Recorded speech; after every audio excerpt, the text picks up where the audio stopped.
What's up, guys? All right, this is gonna be a little bit of a longer video. I wanna get into booking tours, booking your hometown, kind of if you are just staying in your home market, getting out of the same old place, because sometimes if you get a gig at a venue or at a bar and it's easy to keep going back, you keep going back and you're not really gaining any traction.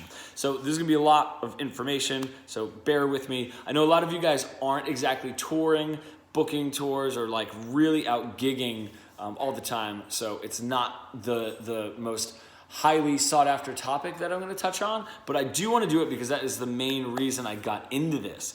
Basically, my band was touring for a while, right around the MySpace days. We were doing upwards of 300 shows a year.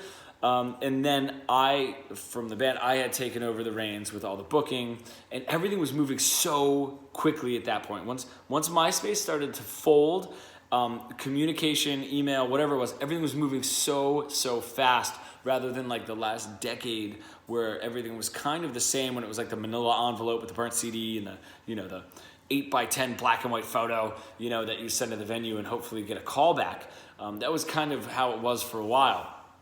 So now shit's moving so fast. What freaks me out is if someone's trying to get booked, they can easily think like, oh man, I'm not getting booked anywhere. I'm not getting this tour.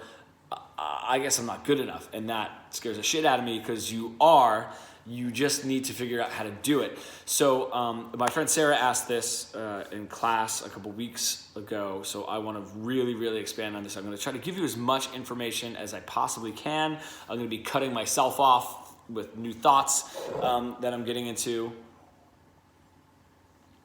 So let's do it. Oh, that was the last sip of coffee. That was gross. It was chewy. So how I would start, well, first, if you are staying within your hometown, you do want to make sure that you're not always hitting the same venue, unless the venue is beneficial. There are a lot of places that like you could do a monthly residency, which would be great. Something that if you do have an in with a venue, I would bring up, every third Thursday you're there. But if you want to expand, if you guys are in Los Angeles, I know a lot of you guys are in Los Angeles.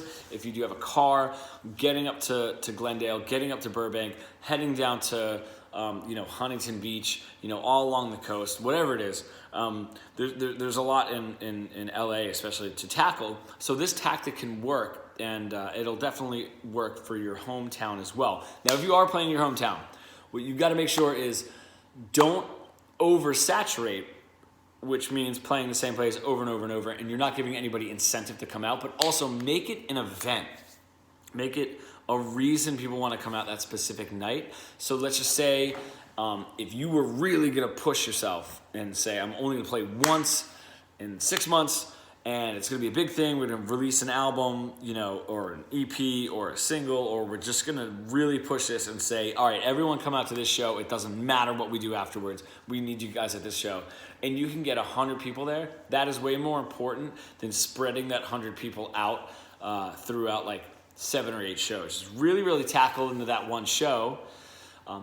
If you guys can get, I'm going to, again, cut myself off here. If you guys can get 100 to 200 people out to a show, and you ask the venue to give you your slip at the end of the night that says how many people were there, and you guys are headlining, you can very easily go from there to cold calling a Live Nation venue upwards of 500 to 1,000, and they'll probably book you. It might take some persistence, which is another topic we're going to get into on this video, but you can do that. A lot of people kind of bring 100 people out for a big show, and then they play again and they don't really promote it because there's nothing really to promote. It's just another show, and then they get 50, and then that starts lowering down. They get discouraged. Go with that 100 and try to get in front of 1,000 people. I mean, your main goal for a hometown draw is to get in front of, people who are there to see their favorite band. I still fucking fall for this. If I'm going to see one of my favorite bands and there's a band opening up, I'm just like, dude, those guys have got to be awesome because they're playing with my favorite band. That is the main goal,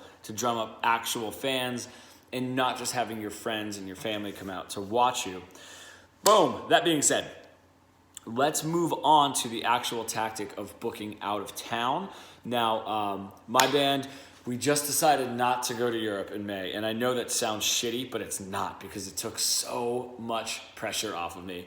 We're going in October instead, just because we're releasing an album in June, and then I'm releasing another album in September.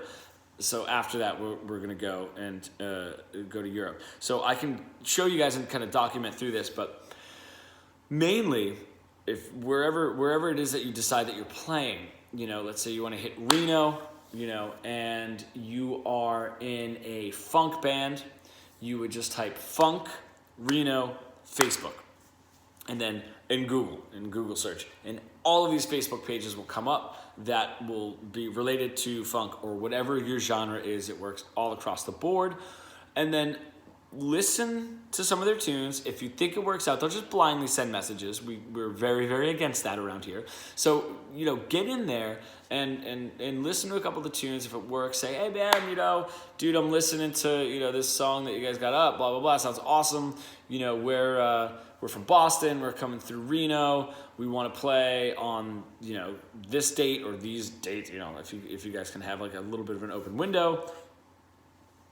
Would you guys be able to set up a show and kind of push the set up a show thing? Because you're going to get the best show, most likely, if a band is the one that's setting it up and getting their draw out. If not, are there any promoters? You want to go for promoters, not just venues and bars.